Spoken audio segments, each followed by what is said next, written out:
Les nerfs ont une mémoire incroyable.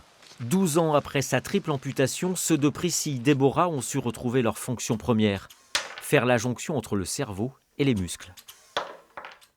Je ferme la main et par exemple je tourne le poignet dans un seul des mêmes mouvements, ou par exemple là, je rouvre la main et en même temps je vais par exemple tourner le poignet. De plus en plus en fait, mon cerveau a appris en fait à l'intégrer à mon corps, et du coup finalement par exemple là je plie le coude, j'y pense même plus quoi. Enfin voilà, j'ai même plus l'impression de donner la commande en fait. Cela fait 3 ans que cette pionnière écrit, peint, cuisine, vit tout simplement avec un bras bionique. 21 novembre 2018, cet artiste peintre du sud de la France est opéré à Nantes par un duo de chirurgiens, dont le docteur Keating Hart du centre de la main de la clinique Jules Verne. Plusieurs heures d'une opération délicate qui consiste à réveiller des nerfs en sommeil depuis l'amputation et d'utiliser les muscles restants pour mettre en place une véritable mécanique de précision. Les nerfs qui sont dans le moignon, ils sont toujours là, d'accord ? Mais ils ont plus de fonction, ils ne peuvent plus avoir de fonction puisqu'ils ont besoin d'un muscle. Donc qu'est-ce qu'on fait ? On prend ces nerfs, il y en a 3 principaux, et on va faire un travail chirurgical où on va, entre guillemets, piquer des muscles restants, et on va leur dire, voilà, vous allez vous connecter à ce nerf qui ouvre la main, qui ferme la main.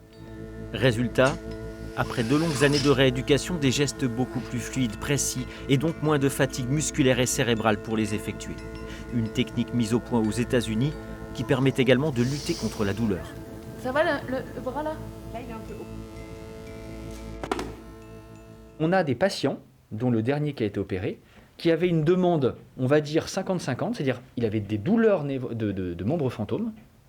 Donc cette technique permet d'enlever ces douleurs de membres fantômes et les douleurs de névrome, ces douleurs de repousse nerveuse anarchique qui font mal. Et il espère, avec ce qu'on a fait, pouvoir aussi utiliser sa prothèse de façon plus importante. Une aventure à laquelle participe de très près l'orthoprothésiste Silvio Bagnarosa. Présent dès le bloc opératoire, puis pendant toute la période de rééducation. Avant la prothèse finale, il va fabriquer entre 15 et 20 modèles. C'est comme un sportif. Quand il fait du sport à outrance, il a sa forme musculaire qui change, ça gonfle, prend du volume. Mais du coup, pour un amputé, ça change l'emplacement des signaux. Et donc on doit refaire à chaque fois la prothèse.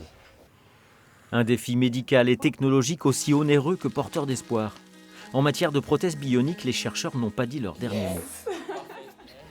Moi, mon rêve, c'est de voir un amputé qui joue du piano.